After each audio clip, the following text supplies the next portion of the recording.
홍대 어느 카페에서 만난 님은 저보다 한 살은 어렸던 걸로 기억해요. 자소서를 열심히 쓰고 있는데 계속 떨어져서 고민입니다. 그때 그 선생님께서 했던 말이 하나 있어요. 내가 앞으로 몇 년 다닐 회사를 내가 결정하러 간다 라는 생각을 가져보세요.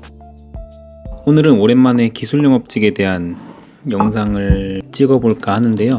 기술영업직 영상을 올리면서 저에게 힘을 내게 해줬던 메일들, 이메일 얘기를 한번 해보려고 합니다. 저에게 메일로 질문을 주시는 분들이 많았는데요.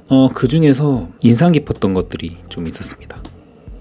요즘 회사에서 좀 정신이 없었어요. 일도 많았고 개인적으로도 좀 정신없는 일들이 있어서 영상을 잘 못 올리고 있었는데 제가 이 영상을 시작하면서 메일을 몇 개 받게 되었습니다. 기술 영업을 준비하시는 분들이 보내주신 메일이었는데 읽고 답장을 하다 보니까 오히려 제가 더 힘을 받더라고요. 그래서 오늘은 그 중에서도 인상 깊었던 메일 2개를 읽어보고 제가 얻었던 생각들을 한번 말해보려고 합니다. 읽기 전에 메일 보내주신 분들께 정말 감사하다는 생각이 항상 들고 있습니다. 사실 유튜브를 보면서 메일까지 보내는 게 쉽지는 않다고 생각을 하거든요. 저였으면 과연 그렇게 했을까 싶었어요. 그 질문들에 답장을 하면서 정말 열심히 사는 분들이 많구나 이런 생각이 들었습니다.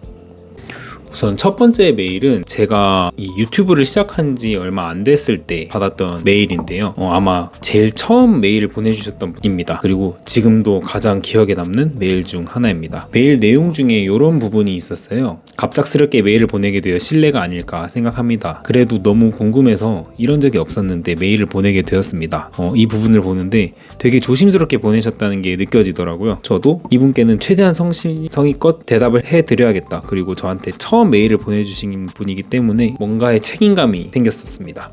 님은 기계공학과를 나오셔서 학과가 맞지 않으셔서 절에 들어가서 수행도 하시고 여러 영업도 해보시고 결국 기술 영업을 해보려고 여러 가지 도전을 했던 분인데 그 과정이 참 인상 깊었습니다. 그리고 메일 마지막에는 저를 직접 만나고 싶다고 하셔서 처음에는 조금 당황했어요. 저도 그때는 이런 과정이 처음이었고 구독자도 50명도 안 되는 상황에서 저를 찾아주셨다는 게 감사해서 이 기회가 오히려 내가 배움을 얻을 수 있는 기회라 생각을 하고 홍대에서 직접 만나게 되었습니다. 홍대 어느 카페에서 만난 님은 저보다 한 살은 어렸던 걸로 기억해요. 그런데 정말 멋진 분이셨습니다. 인서울 상위권 대학의 인기 학과를 전공했지만 본인에게 맞지 않은 전공이라 고민도 많이 하시고 절에서 수행도 해보시고 여러 영업을 직접 경험하면서 본인의 인생을 개척하는 도전하는 삶을 살고 계셨어요. 저랑 비슷하면서 되게 도전적인 분이셨더라고요. 그 자리에서 제가 무언가를 알려드렸다기보다는 오히려 제가 훨씬 더 많이 배우고 온 느낌이었습니다. 당시에 저는 기술 영업이 저랑 맞지 않는다고 생각을 했고 언젠가는 회사에서 나가야겠다고 생각을 하면서 유튜브를 시작하게 되었는데 제가 그냥 당연하게 생각했던 것들을 누군가는 그렇게까지 고민하고 경험을 쌓으면서 이 직무를 위해 오고 있다는 게 되게 크게 와닿았어요. 그래서 그때 처음으로 다들 각자의 자리에서 정말 열심히 살고 있구나. 나도 지금 주어진 일에 조금 더 집중을 해봐야겠다. 당시에는 님께 감사하다는 표현을 못했었는데 지금도 항상 그 마음은 계속 가지고 있습니다. 아마 지금은 좋은 회사에서 잘 지내고 계시지 않을까 생각이 듭니다.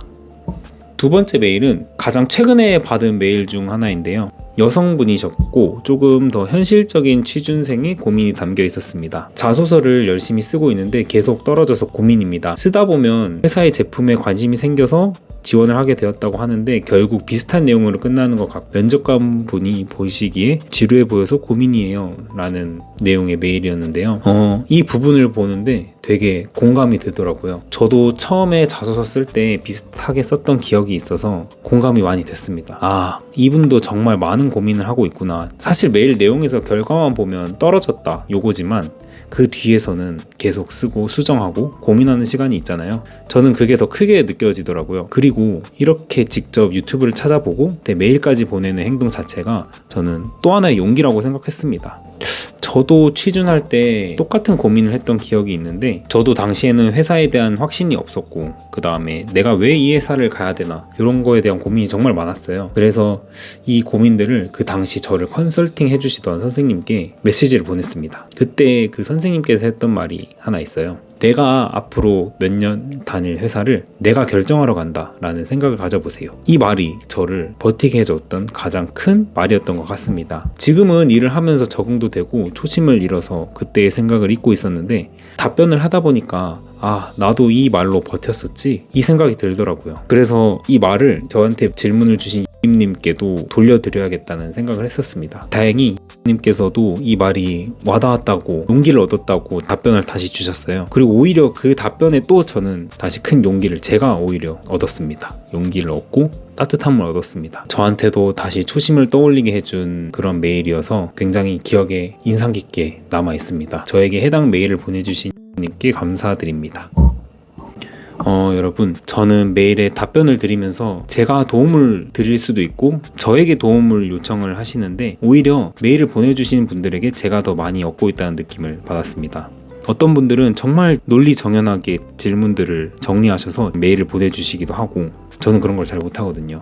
그리고 내가 사소하게 생각했던 것들을 정말 중요하게 생각하시면서 그거에 대한 준비를 철저하게 하시는 분들도 많았습니다. 서울대를 나오셔서 비슷한 취준 고민을 하시는 분들도 계셔서 저는 깜짝 놀랐고요. 그래서 오히려 제가 더 많이 얻고 있다는 느낌을 받았습니다. 그리고 그게 정말 참 감사한 것 같아요. 요즘 30대가 되면서 그리고 일을 하면서 메일에 답장을 하면서 느끼는 거는 인생은 누가 더 잘하고 있는지가 아니라 각자의 자리에서 얼마나 버티고 그것을 해결하려고 노력하는지가 더 중요한 것 같다는 생각이 들었습니다. 오늘도 각자의 자리에서 열심히 살아가고 계신 모든 분들 정말 대단하다고 생각을 합니다. 저도 이제 제 자리에서 조금 더 열심히 그리고 여러 가지 도전들을 겁먹지 않고 한번 해보려고요. 그 용기를 다시 만들어주신 분들께 정말 감사드립니다. 오늘도 각자의 자리에서 버티고 계신 분들 진심으로 응원합니다.